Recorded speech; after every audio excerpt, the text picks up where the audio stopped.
By Jonathan Robinson. In the movie Snow White, the queen asks her mirror who is the fairest one of all.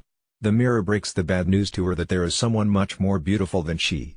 Like the queen, most of us have bought the idea that we are not as beautiful, worthy of love, or as good as someone else. Capitalizing on our insecurities and lack of self-worth, advertisers tell us that if we were only richer or more beautiful, we'd be loved.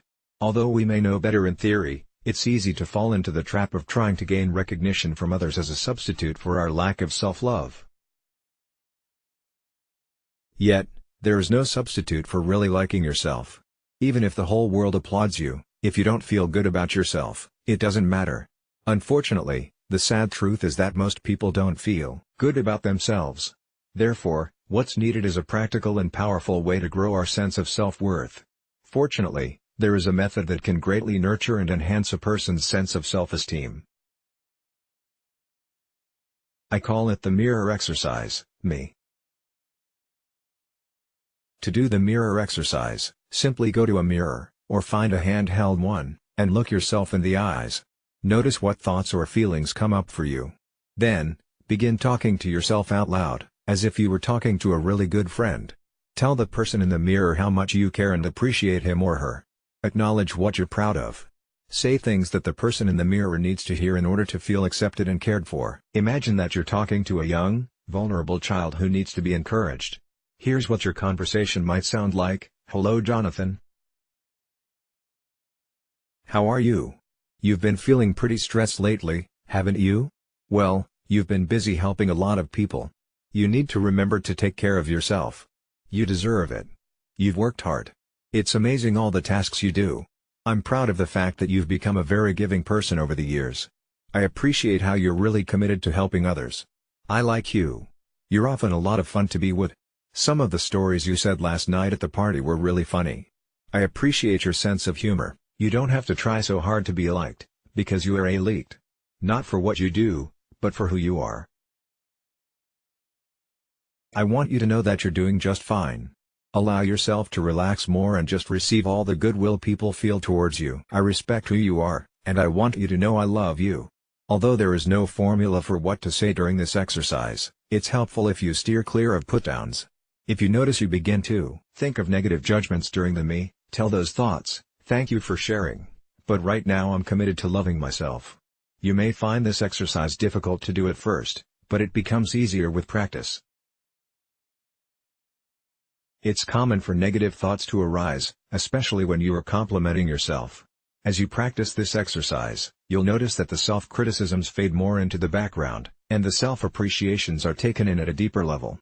After a while, you'll begin to feel a deep love and compassion for the person in the mirror.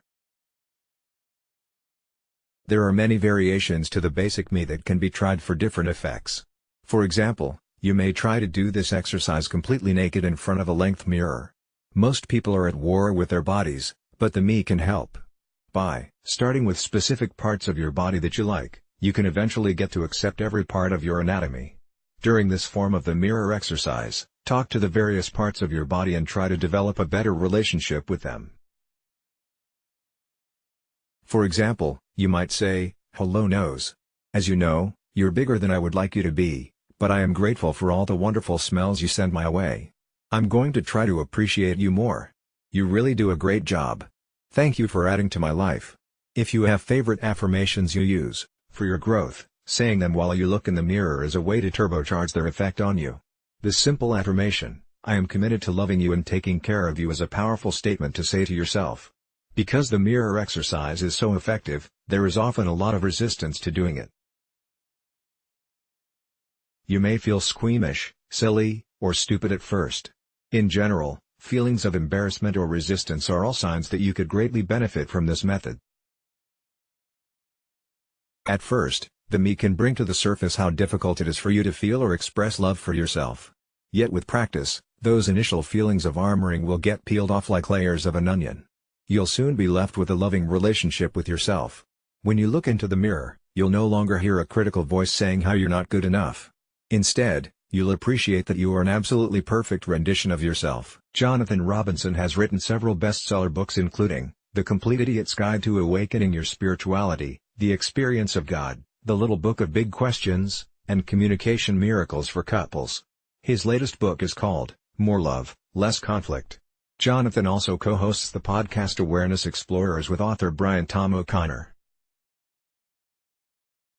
This podcast focuses on revealing the easiest and most powerful practices for directly awakening to one's true nature. Through TV, live lectures and radio, Mr. Robinson has reached over 100 million people around the world. He is known for providing his audiences with immediately useful information presented in a fun and entertaining manner. Let's block ads. Why?